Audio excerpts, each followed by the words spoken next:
Oğlu dünyaya gəlir, bir şairi çağırırlar, deyir, mənim oğlumun şəninə şeir yaz. Bu da şeir deyir onun üçün. Ərəblərdə belə şey var. 100.000 dirhəm nəqd pul verir, bir də mülk verir.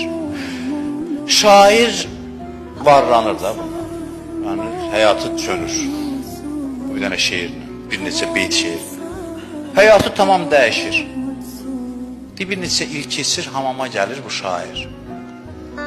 Biri bunun belini kisəliyir, bu da yadına düşür o şeiri ki, bunun həyatını dəyişən şeirdir.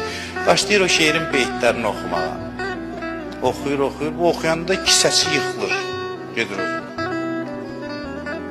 Özünə gətirirlər, deyir, nə oldu axı bu şeiri oxuyur? Deyir, bu şeiri harada yazmışsan? Deyir ki, Yəhya Bərməkin oğlu olmuşdu, bunu oxudum, bu qədər qazandım. Deyir, o biçarə oğul mənəm, mənim üçün yazmışsan o şeiri. Şimdi sənin belvə kisə çəkirəm. Budur, dünya budur. Budur, bundan başqa bir şey deyil.